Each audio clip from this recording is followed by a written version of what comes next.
l'actu sur King FM. 99.4, la première radio digitale du Sénégal. Tout de suite, les brèves. Un flash d'information que nous démarrons avec la malgouvernance financière. Le forum du justiciable sénégalais monte au créneau. Babacar Ba et ses camarades estiment que les 5 milliards décaissés au nom d'un haut fonctionnaire doivent être tirés au clair. Cette organisation de défense des droits de l'homme appelle Birahim Seck, qui avait fait cette déclaration, à saisir la justice. Pour rappel, ces 5 milliards étaient destinés au programme de défense des intérêts économiques et sécuritaires. Drame à Diamaguène, un car Ndiaga Ndiaye a violemment heurté 3 personnes hier soir. Les 2 sont morts sur le coup. La 3e victime, du nom de Awa Aw, a été évacuée à l'hôpital de Pékin où elle a perdu la vie. Le chauffeur, un garçon de 16 ans, est entre les mains de la police. Information toujours, Almami Babali, un Sénégalais de 63 ans et résident dans le sud des États-Unis, en Californie, a été condamné à 30 ans de prison. Il est accusé d'usurpation d'identité d'un enfant qui est mort il y a de cela 31 ans. En Algérie, là nous sommes à l'international, à 2 jours de l'élection présidentielle. La contestation ne faiblit pas. Ce mardi, les populations ont manifesté dans différentes villes du pays. Au total, 19 villes du pays ont reçu des manifestations. Les Algériens ne veulent pas d'un État dirigé par l'armée, mais plutôt d'un État dirigé par des civils. Nous sommes en sport. En Italie, Naples, le club de Kalidou Koulibaly perd son entraîneur. Carlos Ancelotti a été démis de ses fonctions. Une annonce faite juste après que le coach ait qualifié son équipe pour les 8e de finale de la Ligue des Champions. Gennaro Gattuso est pressenti pour le remplacer. Nous terminons ce flash, ce premier flash avec la musique du jour. Nous vous proposons Idrissa Diop. Le titre, c'est Yeli. C'était le français, tout de suite la version Wolof.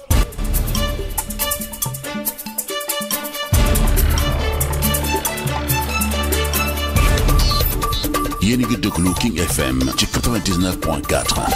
Première radio digitale ci Sénégal ñoo ngi yéen ci xibaar yi ci tënk di ko tàmbaleek mbirum mal gouvernance financière. Forum du justiciable sénégalais moom moo daf ab taxaw seetlu. Babacar Ba nag ak ñi mu àndal dañu jàpp ne 5 milliards yi ñu wax ne dañ ko décaissé def ko ci benn compte benn haut fonctionnaire boo xam ne nag moom xaalis boobu warul woon dem ci comptam boobee.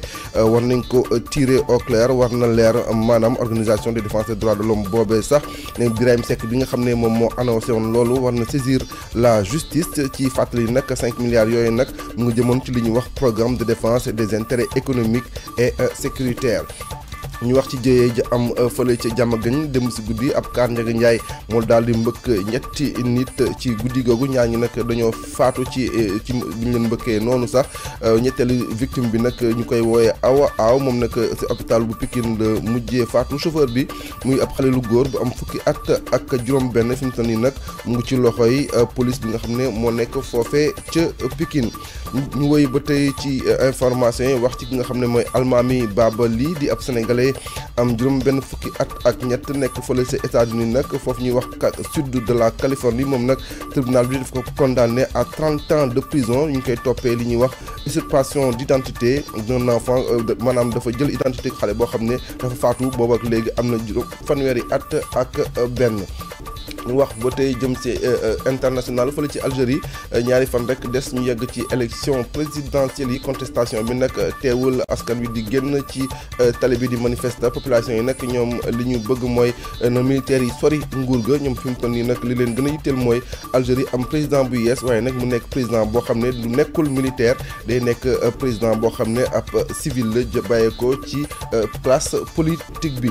ñu wax ci tàggat yaram fële ci Italie. Naples moom nag ki nga xam ne mooy entraîneur am di Carlos Ancelotti dàq nañ ko démb si guddi ginnaaw bu mu defee matcham digganteem ak Genk ba sax qualifié équipe bi ci 8e de finale Ligue des Champions. équipe Kalidou Koulibaly boobu nag jàpp nañ ne ki ko war a remplacer mooy Gennaro Gattuso. moom nag moom la jàpp ne moo war a remplacer ki nga xam ne moom mooy Kalidou Koulibaly bi nga xam ne dañu ko tekki ay ndombal tànkam démb ginnaaw ba mu amee matcham ak Genk mu nga xam ne mooy équipe bu nekk fële di Belgique ñu jeexalee xibaar yi ci tënk ak morceau bi nga xam ne moom lañ leen proposé tey machine bi Cheikh Bamba moom moo nekkoon ci digital bi ma bàyyi leen ak àll dig leen dig daje fi ak waxtu ci yéen xibaar ci tënk. Et ce sera avec un réel plaisir que nous te recevrons encore pour une fois avec pour l'essentiel de l'actualité muy tënk préwal. Je vous rappelle c'est Lissa Préra, le rédacteur en chef de King FM, la première radio digitale du Sénégal.